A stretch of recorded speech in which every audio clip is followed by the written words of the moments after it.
La Genèse, chapitre 3. La tentation et la chute. Le serpent était le plus rusé de tous les animaux des champs que l'Éternel Dieu avait fait. Il a dit à la femme, « Dieu a-t-il réellement dit, vous ne mangerez pas de tous les arbres du jardin ?» La femme répondit au serpent, « Nous mangeons du fruit des arbres du jardin.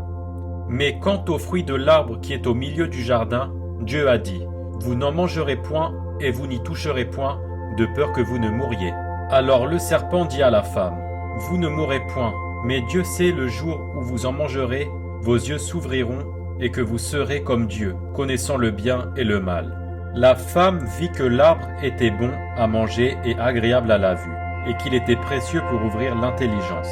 Elle prit de son fruit et en mangea. Elle en donna aussi à son mari qui était auprès d'elle, et il en mangea.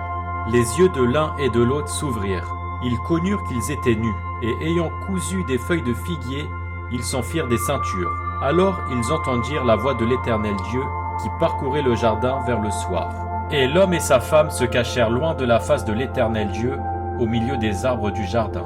Mais l'Éternel Dieu appela l'homme et lui dit, « Où es-tu » Il répondit, « J'ai entendu ta voix dans le jardin, et j'ai eu peur, parce que je suis nu, et je me suis caché. » Et l'Éternel Dieu dit, « Qui t'a appris que tu es nu ?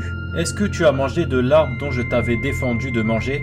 L'homme répondit, « La femme que tu as mise auprès de moi m'a donné de l'arbre, et j'en ai mangé. » Et l'Éternel Dieu dit à la femme, « Pourquoi as-tu fait cela ?» La femme répondit, « Le serpent m'a séduite, et j'en ai mangé. » L'Éternel Dieu dit au serpent, « Puisque tu as fait cela, tu seras maudit entre tout le bétail et entre tous les animaux des champs. Tu marcheras sur ton ventre, et tu mangeras de la poussière tous les jours de ta vie. Je mettrai inimitié entre toi et la femme, entre ta postérité et sa postérité. Celle-ci t'écrasera la tête, et tu lui blesseras le talon. » Il dit à la femme, « J'augmenterai la souffrance de tes grossesses. Tu enfanteras avec douleur, et tes désirs se porteront vers ton mari, mais il dominera sur toi. » Il dit à l'homme, « Puisque tu as écouté la voix de ta femme, et que tu as mangé de l'arbre au sujet duquel je t'avais donné cet ordre, tu n'en mangeras point. Le sol sera maudit à cause de toi. C'est à force de peine que tu en tireras ta nourriture tous les jours de ta vie. Il te produira des épines et des ronces, et tu mangeras de l'herbe des champs. C'est à la sueur de ton visage que tu mangeras du pain, jusqu'à ce que tu retournes dans la terre d'où tu as été pris. Car tu es poussière, et tu retourneras dans la poussière. » Adam donna à sa femme le nom d'Ève, car elle était la mère de tous les vivants. L'Éternel Dieu fit à Adam et sa femme des habits de peau, et il les en revêtit. L'Éternel Dieu dit, « Voici l'homme est devenu comme l'un de nous, pour la connaissance du bien et du mal.